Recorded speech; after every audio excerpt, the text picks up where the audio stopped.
Good morning, students. We are doing our chapter Bill of Exchange. So in the Bill of Exchange today we will do our practical, and in this practical sums we are doing our practical various cases. Okay. So for case 1. Case 1 is when the bill is retained till due date. जैसे कि बच्चे मैंने आपको बताया था हमारा होता है bill of exchange. Bill of exchange में हमारी दो पार्टीज होती है mainly, that is drawer and drawee. Okay, who draws the bill? Drawer. Draw जो बिल ड्रॉ करता है मीन्स सेलर जो कि बिल ड्रॉ करता है. बिल ड्रॉ करके वो किसको दे देता है? ड्रॉई को दे देता है. ठीक है, उस पर लिखता है कि आप मुझे 3 months बाद 4 months बाद वटएवर कि आप मुझे पेमेंट करोगे. अगर तो ड्रॉई एक्सेप्ट करता है, ठीक है मैं आपको पेमेंट कर दूंगा, तो वो उस बिल के ऊपर क्या लगा देता है? टिक लगा देता है. इट मीन्स ही और she has accepted the bill. और बिल को एक्सेप्ट करके फिर वो वापस किसको दे देता है? सेलर को. क्योंकि बिल सेलर ने ही अपने पास रखना है, क्योंकि पेमेंट ड्रॉई ने करनी है तो बिल किसके पास होना चाहिए? सेलर के पास. कल को अगर ड्रॉई कहेगा मैं पेमेंट नहीं करना, तो फिर ड्रॉर उसको एज ए प्रूफ केस में कोर्ट पे केस लगा सकता है. ठीक है, अगर तो ड्रॉई इसको एक्सेप्ट नहीं करता तो वो इसके ऊपर क्रॉस लगा देता है. फिर यहाँ से हमारा बिल ऑफ एक्सचेंज फिनिश हो जाता है, बनता ही नहीं है, मीन्स शुरू ही नहीं होता. जब वो एक्सेप्ट करके वापस करता है ड्रॉर को, वहीं से बेटा हमारा बिल ऑफ एक्सचेंज शुरू होता है. ठीक है बच्चे, बिल ऑफ एक्सचेंज करने का एक रूल होता है, प्लीज ध्यान सुनना. बिल ऑफ एक्सचेंज करने का एक रूल होता है कि कभी भी इसको पूरा सम इकट्ठा नहीं हम पढ़ते, क्योंकि अगर हम पूरा सम इकट्ठा बचा इसको पढ़ते हैं ना तो ये कभी भी सॉल्व नहीं होता. इसको लाइन बाय लाइन पढ़ते हैं, एक एक लाइन करके, फिर हमारा इजीली ये सम सॉल्व हो जाता है. ठीक है, सो बिल ऑफ एक्सचेंज में क्या करना हमने बेटा जर्नल एंट्रीज करनी है. क्या करनी है? Journal entries. और 2 की बुक्स बनानी है. एक बनानी है बुक्स ड्रॉर की, एक बनानी है बुक्स ड्रॉई की. आपने पहले यहाँ पे ऐसे जैसे पहले ड्रॉर की, नीचे ड्रॉई की. ओके, जब आपने केसेस लिखने हैं बेटा, जब मैं आपको केस लिखवाऊंगी तो आपने सारे केसेस इकट्ठे लिखने हैं. मैं डेली का एक केस करवाऊंगी आपको, बट आपने जो सम्स करने हैं वो अलग करने हैं. केसेस लिखने के लिए आपने पहले केस लिखना है और 6 पेजेस छोड़ देने हैं, वहां पे डेली केस लिखते जाने हैं. ओके, और उसके बाद सम्स शुरू करने हैं. So our first case is when the bill is retained till due date. This is a simple case. Bill लिखा, ड्यू डेट को सिंपली पेमेंट कर दी, कोई प्रॉब्लम नहीं आई. ठीक है, देखो suppose there are 2 parties A and B. मैं ऐसे लिख रही हूँ, आप ऐसे ऐसे केस ऐसे ऐसे लिखना, सम नीचे नीचे सॉल्व करना. ठीक है, ए ने सोल्ड की गुड्स टू बी ₹1000. सबसे पहले आप मुझे बताना है ड्रॉर कौन है और ड्रॉई कौन है. जो सेल करता है वो कौन है? ड्रॉर. जो बी जो बाय करता है वो कौन है? ड्रॉई, जिसने पेमेंट करनी है. सो आपने बनानी बुक्स ए की और बुक्स बनानी है बी की. ठीक है बेटा, जनवरी 1 को ए ने गुड सोल्ड की बी को, मीन्स ए हो गया ड्रॉर और बी हो गया ड्रॉई. जो गुड सेल करता है वो ड्रॉर और जो खरीदता है वो ड्रॉई. तो बेटा एक बात हमेशा याद रखो, जिसकी आप बुक बनाते हो उसका अंदर नाम कभी भी नहीं आता, वो हमेशा रिवर्स पार्टी का आता है. आप अपना नाम थोड़ा ना अपनी बुक में लिखते हो, है ना. जब आप अपनी बुक्स की जर्नल एंट्री करते हो तो कभी भी अपना नाम नहीं लिखते कि मैंने इतना बेचा, मैंने इतना खरीदा. नो, आप दूसरी पार्टी का नाम लिखते हो. सो इसकी बुक में बी का नाम, बी की बुक में ए का नाम. ओके, ए ने गुड्स बेची बी को, क्या एंट्री बन गई हमारी? 20. ए ने बेची ना, account debit to sales account. क्या बन गई entry? 20 account debit to sales account. Narration जरूर लिखनी है. 1000 जनवरी 1. ओके, नरेशन क्या आएगी? बीइंग, दोनों बुक साथ साथ करनी है, यानी कि पहले वो वाली फिर वो. Good sold to B. Clear? अब बी ने क्या किया? ए ने तो बी को बेचा, बी ने क्या किया? खरीदा. किससे खरीदा बी ने? ए से. सो बी की बुक में क्या एंट्री आ गई? Purchases account debit to A's account, being goods purchased from A. I hope first 2 entries आपको क्लियर हो गई हो। इसने बेचा बी टू सेल्स, इसने खरीदा परचेजेस टू ए। नरेशन साथ लिखनी है, ठीक है। अब नीचे लाइन लिखी है, बिल ए ने ड्रॉ किया और ड्रॉ करके बी को दे दिया and B accepted the bill.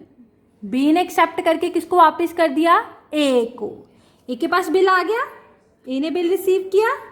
तो जनवरी 1 को ही ए ने बिल रिसीव किया तो बिल रिसीवेबल अकाउंट डेबिट। ये एंट्री लर्न करनी है कि हर केस में ये पहली 2 एंट्री होनी है, ठीक है। बिल रिसीव किया, बिल रिसीवेबल अकाउंट डेबिट। किससे रिसीव किया? बिल बी से, to B's account 1000। Okay. B ने क्या किया? पे किया। किसको? ए को। A to bill payable, bill दिया उसको भी, अमाउंट नहीं। A's to bills payable account. Okay. यहां पे क्या लिखोगे? Being bill, amount of bill drawn by A. A ने एक्सेप्ट किया, being bill accepted by B. Is it clear? ये 2 एंट्रीज तो बेटा लर्न कर लो। इसने सेल की, इसने परचेज की। Bill receivable to B, A to bill payable. मैंने ड्रॉई का नाम लिखा, अगर कोई और नाम हो तो ड्रॉई का नाम चेंज कर लेना, ठीक है। Bill receivable to B, A to bill payable, bill receivable to B, A to bill payable. ये तो आनी एंट्रीज। अब 3 मंथ्स का बिल था, 3 मंथ्स बाद मैच्योरिटी डेट को पेमेंट हो गई। इसके पास पैसे आ गए और इसने बिल पे कर दिया। ओके, देखो 3 मंथ्स बाद मैच्योरिटी डेट पहले बताओ क्या बनेगी। 1 जनवरी के 3 month, 1 Feb, 1 March, 1 April plus 3 grace days, 2nd, 3rd, 4th April को, ठीक है। इसके पास पैसे आ गए, एंट्री आ गई bank account debit to bill receivable account और इसने पे कर दिए। Bill payable account debit to bank account, ठीक है बेटा। उसने रिसीव किए और उसने पे किए, सिंपल एंट्रीज। पहले सेल परचेज की, फिर इसने रिसीव किया bill, bill receivable to B, इसने पे किया ए को, A to bill payable. 3 months बाद इसके पैसे आ गए। जब पैसे आते हैं तो वो डेबिट, बैंक अकाउंट डेबिट, हम बैंक की वर्ड यूज करते हैं बेटा क्योंकि ये सारी ट्रांजेक्शन्स आजकल थ्रू चेक की होती है। To bill receivable account. क्यों? बिल मैंने फाड़ दिया। अब देखो कोई मुझे पैसे दे रहा है तो उसका प्रूफ क्या मैं अपने पास रखूंगी? नो, मैंने उसका प्रूफ कैंसिल कर दिया। कैंसिल मतलब कैसे करते हैं? फाड़ नहीं सकते। मैंने इसको क्या किया था, अपनी बुक्स में डेबिट किया था, अब क्रेडिट कर दिया, मीन्स ये कैंसिल हो गया अब, ठीक है। ये करना नहीं है, मैं आपको बता रही हूँ ये क्या हो गया, कैंसिल हो गया, मेरे पास पैसे आ गए। वैसे इसने पे करना था, अब इसने पे कर दिया तो मैंने इसको कैंसिल करना है, तो बेटा मेरी बुक है, बुक से मैं इरेजर से रब नहीं कर सकती कैंसिल करने के लिए, मुझे एंट्री डालनी पड़ती है, ठीक है। तो पहले क्रेडिट था, अब डेबिट कर दिया, तो ये क्या हो गया, कैंसिल हो गया। समझ गए? बिल दोनों रिसीवेबल पेबल दोनों कैंसिल हो गए क्योंकि मेरे पास पैसा आ गया। So this is our case, kindly write down carefully. तो इसके रिलेटेड मैं आज आपको एक सम करवाती हूँ। A sold goods worth ₹10,000 to B and draw a bill on. मैंने आपको बताया बिल ऑफ एक्सचेंज का रूल है, हमने सारा सम इकट्ठा नहीं पढ़ना। सबसे पहले हमने ड्रॉर और ड्रॉई के नाम देखने हैं। एक है ए और एक है बी। एक बनानी है, ऐसे बनानी है, देखो सम आपने नोटबुक पे ऐसे करना है। Books of A, journal entry है, फॉर्मेट जर्नल का, date, particulars, ledger folio, debit amount, credit amount, particulars, debit amount and credit amount. Okay done. ऐसे मैं बना रही हूँ, यहाँ पे इकट्ठी बनानी है बेटा। Books of B, date, particulars, ledger folio, debit amount, credit amount.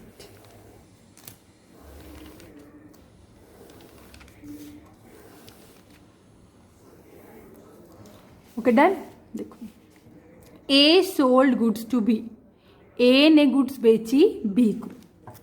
कब बेची, डेट नहीं लिखी तो हमने अजम्पशन ले ली 1 जनवरी को बेची है। ओके, देखो 1 January A sold goods to B, A ने बी को बेचा। ए की बुक में क्या आ गया, B's account debit to sales account, amount is 10,000। Okay, A ने बी को बेचा तो बी ने क्या किया, खरीदा।